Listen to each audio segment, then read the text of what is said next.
Ina Podcast.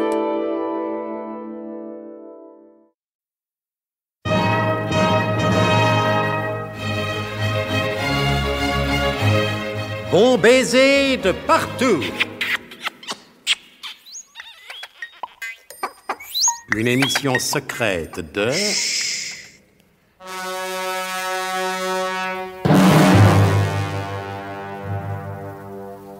Donc, une avalanche ayant évité à nos amis les fatigues d'une longue descente de l'autre côté de l'Himalaya, Nicolas Leroidec, l'adjudant Marie-Rose Tifris, Zorbec Legras et Willem Fermtag se retrouvent parmi divers détritus entraînés par la dite avalanche en un lieu à la géographie assez curieuse que Nicolas Leroidec a pu définir en l'appelant une plaine montagneuse.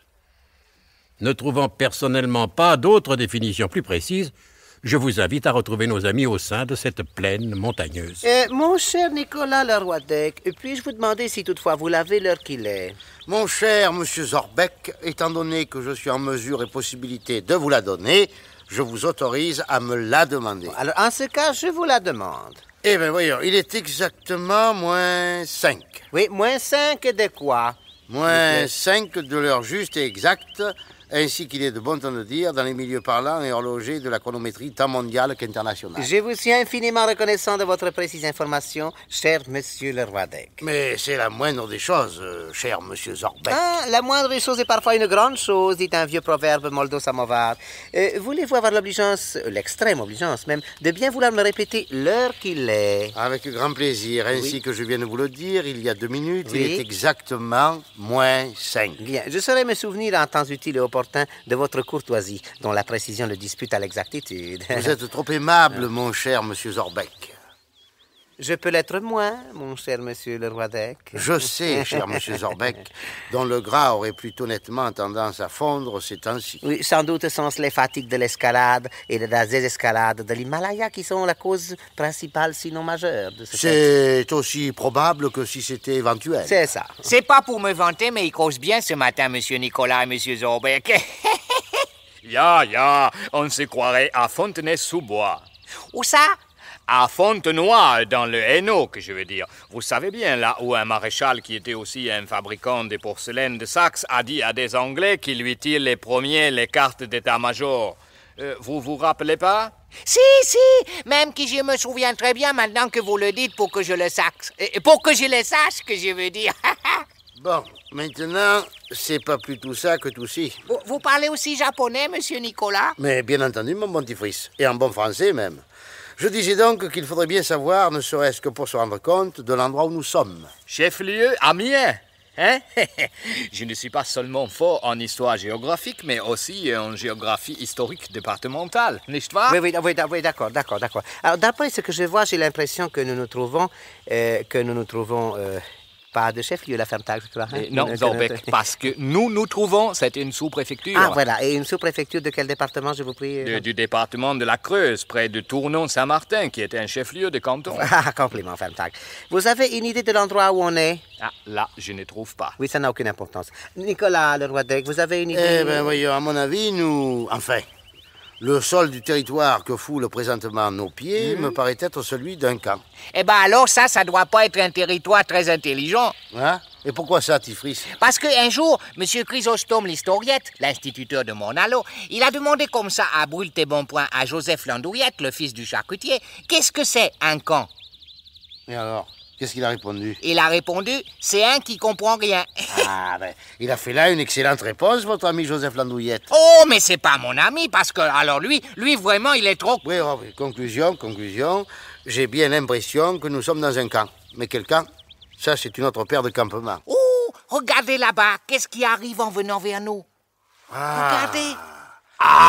On dirait que... Oui, ça en est, Fermtag. Mais ça en est quoi, ça? Une paire, Fermtag. Une paire de quoi, ça? Une paire de sentinelles, Fermtag. Avez-vous, Abenzi?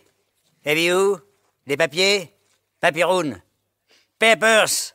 De la documentation SV. Bitez, please, por favor. Ah oui, voilà mes papiers d'emballage d'identité. Et voilà mon étiquette d'identité de rhum de la Guadeloupe. Pas du rhum de la Martinique, Oui, parce que ça, s'il vous plaît. Voici mon passeport international portant déjà les visas qui n'y sont pas encore apposés. Et moi, voilà ma carte de membre du Parti Je te national. la perme, Ferntag. Ach, mein Führer, je n'ai pas à rougir. Taisez-vous, Ferntag, ton aveu. Bon, ça marche. On verra plus tard si ça peut coller en marchant. Allez, en avant, Avanti, Raouz, Wenger, rapido, quick. Et plus schnell que ça. Dites donc, où nous conduisez-vous, s'il vous plaît, je vous prie? Au grand camp. Ah bon, parce qu'ici, c'est le petit camp. On vous conduit au grand camp, chef de camp. Ah, mais de quel camp? Du camp dira-t-on. Ah. À son excellence Taharan. Ah oui, qui est son excellence Taharan, s'il vous plaît, je vous prie?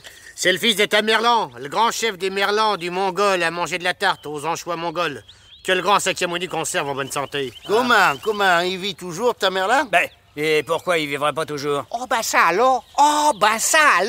Monsieur ou madame la sentinelle, ça alors. Ça alors. Non, mais qu'est-ce qui vous prend à parler comme ça, en patois ça nordique? Monsieur Théophile Calcédoine, l'inspecteur d'académie de Pointe-à-Pitre, il a toujours dit comme ça que monsieur Tamerlan, qui disait comme ça aussi qu'il s'appelait Timourlan, il était mort en 1405. Ouais, ben c'était un idiot, et pas un vrai camp, votre inspecteur d'académie. Pourquoi ça, mademoiselle la sentinelle? Parce que si ça avait été un vrai camp, il vous aurait dit que le soleil il se couche jamais sur l'empire de Tamerlan.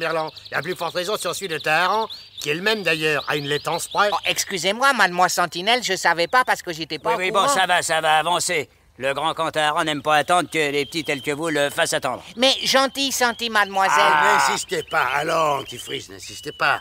Ça risquerait de les fâcher. Et comme elles sont armées... Dites, elles ont des drôles d'arbres, ces sentinelles. Vous trouvez pas, monsieur Nicolas? Oui, en effet, ce sont des armes à double tranchant et à longue portée de carabine à répétition générale.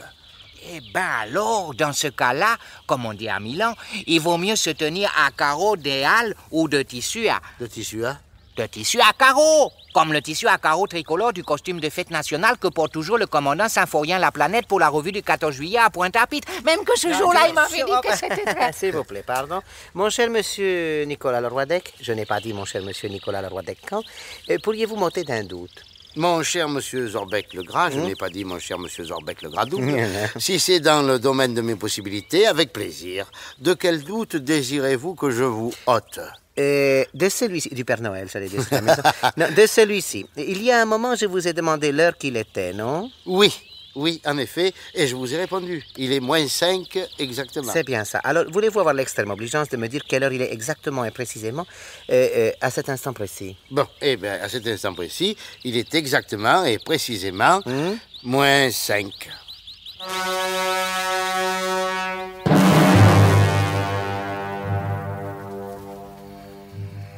Cela ne fait aucun doute.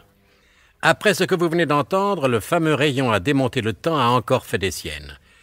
Non seulement nos amis se trouvent transportés plusieurs siècles en arrière, mais encore, et ceci est peut-être plus grave, à l'intérieur même de ce nouveau siècle, le temps ne semble pas s'écouler normalement.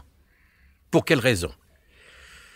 Si le temps ne nous manque pas à nous aussi, d'ici la fin de notre année bien réelle, nous essaierons de vous l'expliquer au cours des prochains épisodes de notre grand feuilleton d'espionnage et de temps pas perdu pour tout le monde, Bon baiser de partout.